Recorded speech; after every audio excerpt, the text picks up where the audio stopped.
The statements we're about to show you are from the Holy Quran, and is said to be the official, unchanged, pure word of God, revealed over 1400 years ago. Claiming to be the word of God is a heavy statement, and without proof, or if a single contradiction is found within the book, the apparent word of God will be proven false. So without further ado, let's put the book to the test. In the 23rd chapter, titled The Believers, from the 12th to the 14th verses, God is said to give a detailed description of how the human being is formed. It begins by saying, "We then placed him as a sperm drop in a place of settlement, firmly fixed. Then we made the drop into a alaqa." We will translate this word very soon.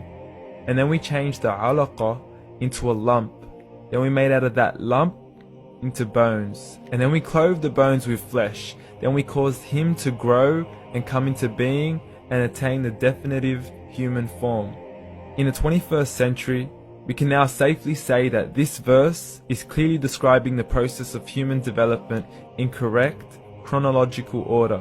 However, what we should be paying attention to in particular is the second stage, referring to the development of the embryo. The specific word used to describe the embryo in this verse is the word alaqa. The word alaqa, when translated into English, can mean three separate things. Firstly, a blood clot, or to be suspended, that is to be hanging or clinging to something, or thirdly and finally, a leech. Now, all three definitions don't come anywhere near what we perceive to be the human embryo. So, why are these words used, and what significance do they share with the human embryo? Can the embryo be described as a blood clot? Well, what do you think? In the 3rd week of embryonic development, a tubular heart joins with the blood vessels to form a primordial cardiovascular system, and by the end of the 3rd week, the blood is circulating and the heart begins to beat on day 21. The first thing that comes to mind in regards to being suspended or hanging is the umbilical cord. But we can't use that example because we are simply referring to step 2, before the baby has even formed. But we now know today that the umbilical cord is formed from the connecting stalk. And the connecting stalk is formed as soon as the embryo is formed.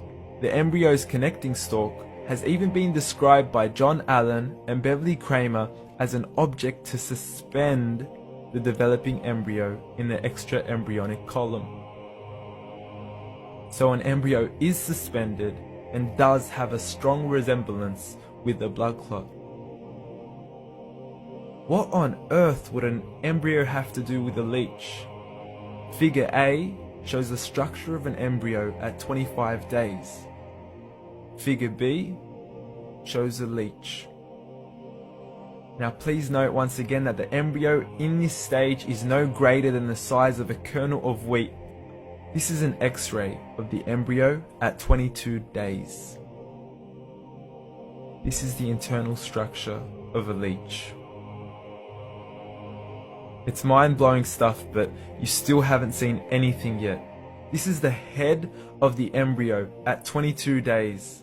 The detail you are seeing right now is absolutely impossible to be seen with the human eye and can only be seen with a microscope. This is the back end of a leech. There's no other words used to describe this other than mind-blowing. The pictures we have shown you are impossible to be seen with the human eye or even to be predicted by the human mind. Once again, the verses we have shown you were revealed over 1400 years ago to a man who couldn't read nor write.